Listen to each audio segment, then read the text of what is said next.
Former President Donald Trump, the Republican presidential primary frontrunner, is currently indicted in 4 jurisdictions. Being out on bail hasn't stopped him from gaining even more momentum, further expanding his double-digit lead over his Republican primary rivals. But Trump's command over conservative voters isn't surprising at all. What is interesting and new is that Trump's indictment in Fulton County, Georgia, has led to long overdue coverage of the horrid state of the Fulton County Jail. Rice Street, as the Fulton County Jail is known locally, is a lockup notorious for its squalid, sometimes deadly, conditions. Last September, LaShawn Thompson, a 35-year-old suffering from mental illness and jailed on a misdemeanor charge, died while locked up there. He was essentially eaten alive by insects and bed bugs while in custody in America. An independent autopsy report found that the cause of Thompson's death was complications due to severe neglect, among other factors that included untreated schizophrenia, dehydration, malnutrition, and severe body insect infestation, after being exposed to bed bugs, lice, and other pests for months. Famed civil rights attorney Benjamin Crump represented Thompson's family in a suit against the county alleging Thompson's death was a combination of jail staff inaction, cruelty, and inhumanity. Thompson's death was ruled a homicide. And Fulton County commissioners voted unanimously to award Thompson's family $4 million. In July, the Department of Justice announced an investigation into the Fulton County Jail. No doubt the investigation was triggered by the images and the outcry for justice in the wake of Thompson's death, but he's far from the only one who faced that fate. Monte Stinson languished in the Fulton County Jail for nearly a year, not being able to afford his $3,000 bail. He was found unresponsive and died in his cell earlier this month. Noni Batiste Kasoko was found dead in her cell this past July. Since January 2022, at least 18 people have died in Fulton County custody, according to the ACLU of Georgia. Donald Trump will report to this very same jail tomorrow. But Trump won't spend a night in the infamous jail. He won't experience the jail conditions that cost Thompson, Stinson, Batiste Kasoko, and 15 others their lives. Trump will be fingerprinted, have his height and weight measured, a photo taken, and his $200,000 bail paid with ease.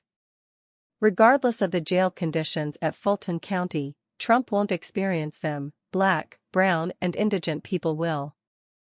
That is the case of wealth and power in America.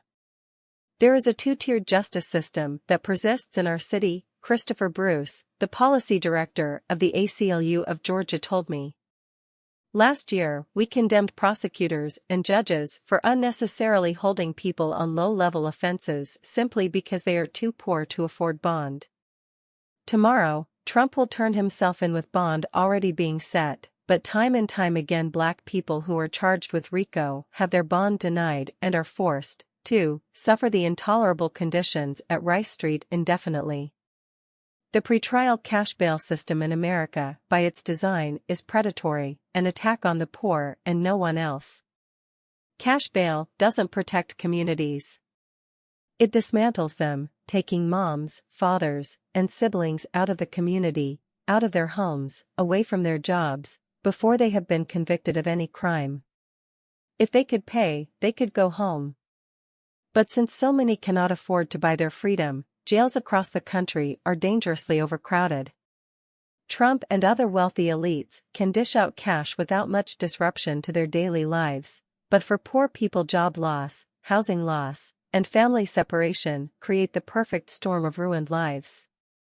The movement to end cash bail took off in the wake of Kalief Browder's wrongful incarceration at New York City's Rikers Island Jail, and his subsequent suicide.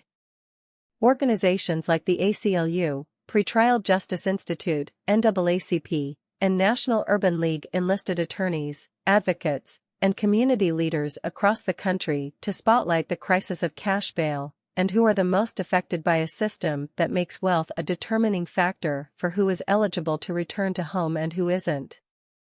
Bipartisan-sponsored pretrial and bail reforms have passed in places like Georgia, New Jersey, and other areas. Most notably, in July, Illinois became the first state to eliminate cash bail as a condition for pretrial release. In a nation that over-incarcerates, appending a system that in effect eliminates the notion of innocent until proven guilty is a must. To state it plainly, 3 out of 5 people in U.S. jails today haven't been convicted of anything. That means 500,000 people are sitting in jails while being legally innocent of crimes they've been charged with. To add fuel to the fire, according to the Prison Policy Initiative, over 40% of people in jails and prisons have been diagnosed with a mental health disorder. Bruce added, until there is equal justice, regardless of the race or wealth of a defendant, there cannot be meaningful change to the systemic oppression inherent to the existing criminal legal system. The evidence is clear: cash bail is not an effective system.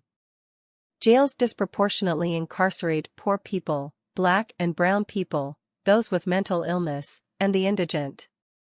Low staffing, lax oversight, and overcrowding are a recipe for disaster in America's jails, yet Republicans continue to push their tough-on-crime mantra, fighting against any reforms like ending cash bail. In an election year with the Republican primary heir apparent Donald Trump facing 91 felony charges, Trump doesn't need to worry about criminal justice reforms. Why would he? Regardless of the jurisdiction he's charged in, as a wealthy and powerful white man, he can avoid being victimized by the types of failures the justice system regularly doles out to people lacking Trump's privilege. Money talks, and without it in America, innocent until proven guilty is as real as the Tooth Fairy or the Easter Bunny.